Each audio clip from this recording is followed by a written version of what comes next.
लक्ष्य the goal achiever.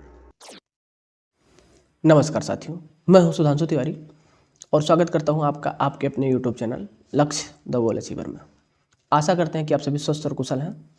तो आज जो है मैंने एक नए पहल की शुरुआत की है। मैंने ये सोचा है कि जो भी टीचिंग के जितने भी विषय हैं, अगर उन विषयों का सिलेबस कंप्लीट करने के साथ साथ अगर हम प्रीवियस ईयर के प्रश्न पत्रों को भी यहाँ पर हल करते चलें तो निश्चित रूप से आपकी तैयारी और बेहतर हो पाएगी।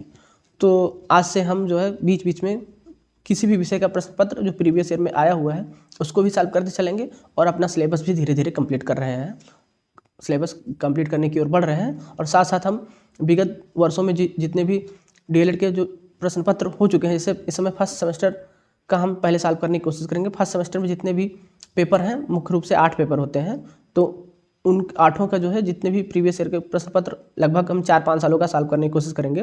तो आज जैसे मैं 2022 का जो अभी कुछ दिन पहले ही हुआ है उसका विज्ञान विषय का प्रश्न पत्र लेके आया हूँ, तो आज हम ये सॉल्व करेंगे और साथ साथ हम सिलेबस को भी कंप्लीट करते रहेंगे।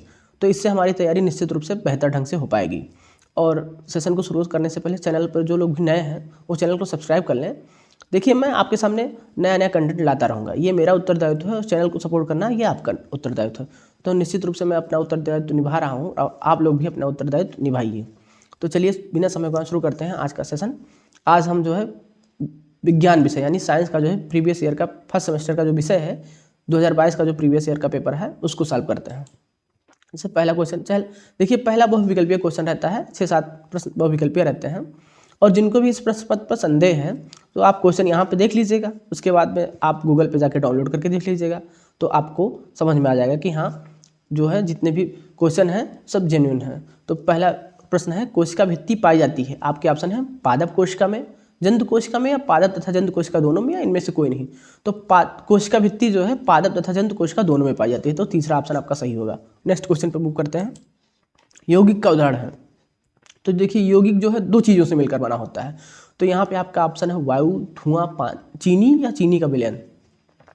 तो ये सब तो देखिए एक ही सिंगल तत्व है और चीनी का विलयन जो है पानी और चीनी दोनों से मिलकर बना हुआ, तो यही आपका यौगिक हो जाएगा। नेक्स्ट क्वेश्चन पे मूव करते हैं। बल का मात्रक है, आपके ऑप्शन है न्यूटन, सेकंड, किलोग्राम या इनमें से कोई नहीं। तो बल का मात्रक जो होता है आप सभी को ज्ञात होगा, न्यूटन होता है। और अगर आपको मात्रक याद नहीं है तो आप प्रमुख मात्रकों को याद रखिए, कोई भी मात्रक आपसे पेपर में पूछा जा सकता है। नेक्स्ट क्वेश्चन में मूव करते हैं। कायिक प्रवर्धन संभव है। देखिए, सबसे पहले कायिक प्रवर्धन संभव होने से पहले जानते हैं कायिक प्रवर्धन होता क्या है। तो कायिक प्रवर्धन जैसे पौधे का जो भी जनन अंग है, अगर उसके अतिरिक्त यानी पौधे के जनन अंगों के अतिरिक्त पौधे के वायवीय भाग जैसे जड़, तना या पत्ती के द्वारा अगर नया पौधे का विकास होता है तो उसे ही कायिक प्रवर्धन कहते हैं। तो यहाँ पे पूछा है कायिक प्रवर्धन संभव है जड़ द्वारा, तना द्वारा, पत्ती द्वारा, इनमें से सभी के द्वारा। तो मैंने अभी आपको परिभाषा बताई तो उसमें स्पष्ट हो गया होगा कि इन सभी के द्वारा कायिक प्रवर्धन संभव है। तो निश्चित रूप से आपका ऑप्शन डी चौथा, इन सभी के द्वारा। नेक्स्ट क्वेश्चन पर मूव करते हैं हम। निम्नलिखित में संयुक्त पत्ती छाटिए, आपके ऑप्शन है आम की पत्ती, अमरूद की पत्ती, नीम की पत्ती या इनमें से कोई नहीं। तो देखिए पत्तियां 2 प्रकार की होती हैं, सरल पत्ती और संयुक्त पत्ती। तो ये सब जितने भी उदाहरण दिए गए हैं ये सरल पत्ती के उदाहरण हैं। तो आपका ऑप्शन होगा इनमें से कोई नहीं, क्योंकि संयुक्त पत्ती पूछा है तो इनमें कोई भी संयुक्त पत्ती नहीं है। अब देखिए अतिलोकोत्तरीय प्रश्न पे आ गए हैं हम। पौधों की पत्तियों में होने वाली प्रकाश संश्लेषण की क्रिया का समीकरण लिखिए। तो ध्यान से देखिएगा,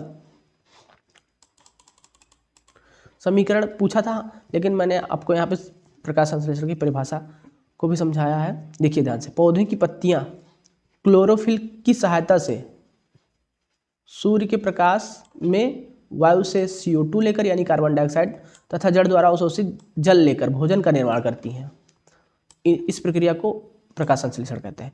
यानी प्रकाश की उपस्थिति में पौधों की पत्तियों में उपस्थित क्लोरोफिल की सहायता से तथा वायुमंडल से कार्बन डाइऑक्साइड गैस लेकर और जड़ द्वारा जो जल अवशोषित होता है उसको लेकर भोजन का निर्माण करती हैं।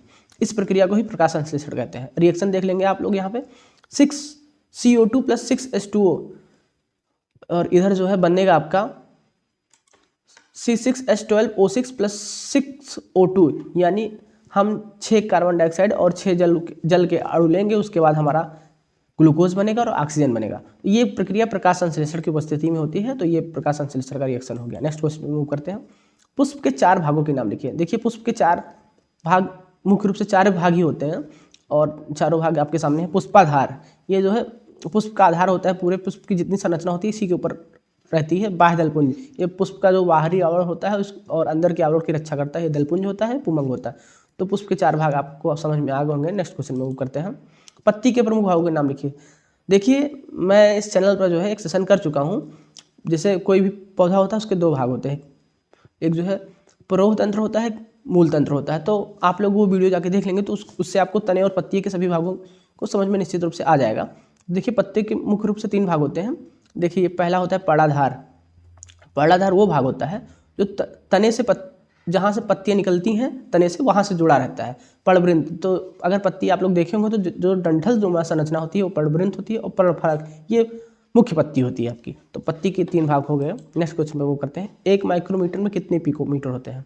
तो 1 माइक्रोमीटर में 10⁶ पिकोमीटर होते हैं। देखिए 1 2 3 4 5 6 जीरो है।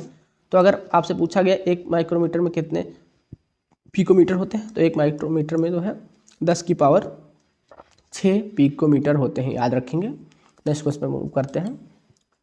बेलन की लंबाई तथा वृत्त के व्यास के मापन के लिए किस यंत्र का उपयोग किया जाता है? ये देखिए ये है वर्नियर कैलिपर्स। अगर किसी चीज़ की हमें बाहरी त्रिज्या, आंतरिक त्रिज्या और गहराई का मापन करना होता है तो उसके लिए हम वर्नियर कैलिपर्स का उपयोग करते हैं। ये देखिए ये प्रधान पैमाना होता है, मेन स्केल, ये वर्नियर स्केल होती है।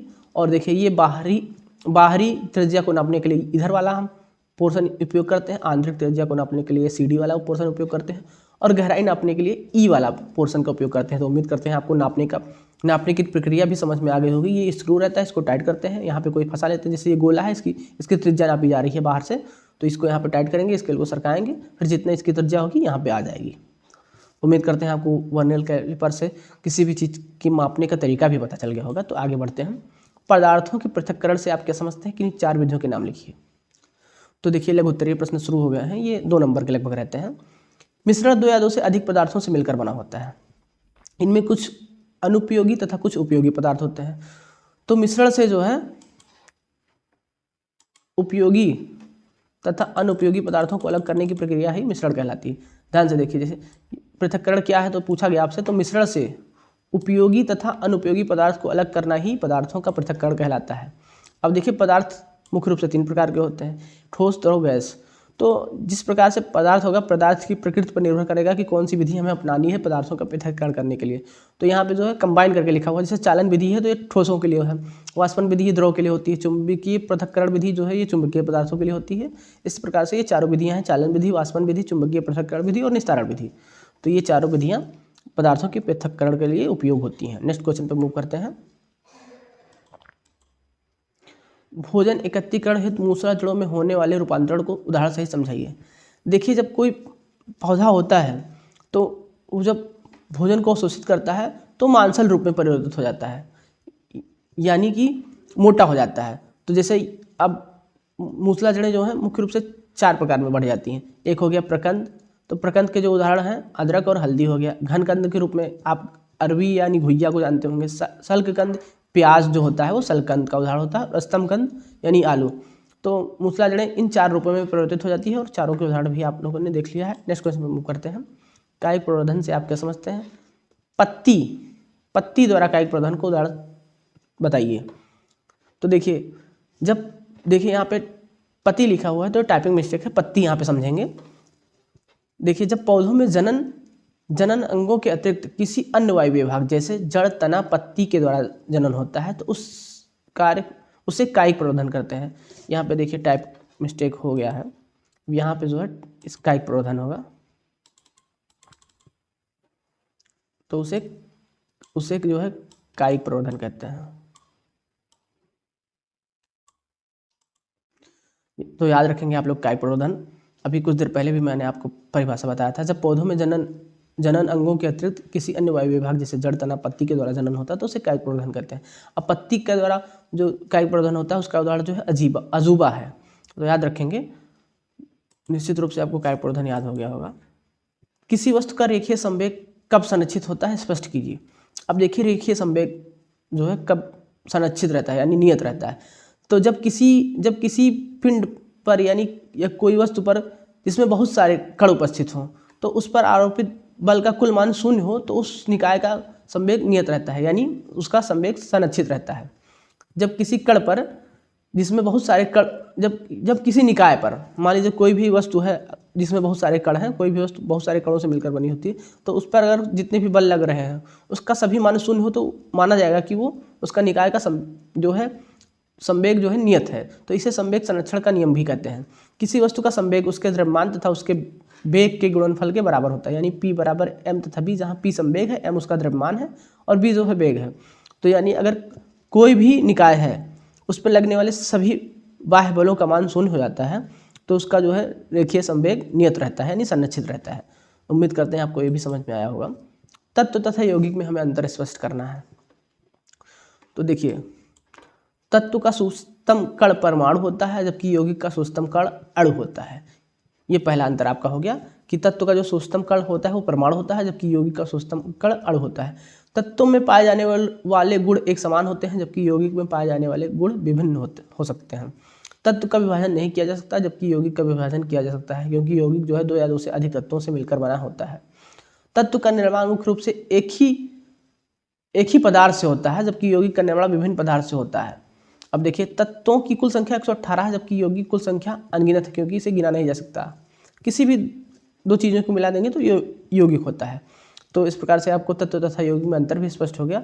तो आज के सेशन में इतना ही, और हम जल्दी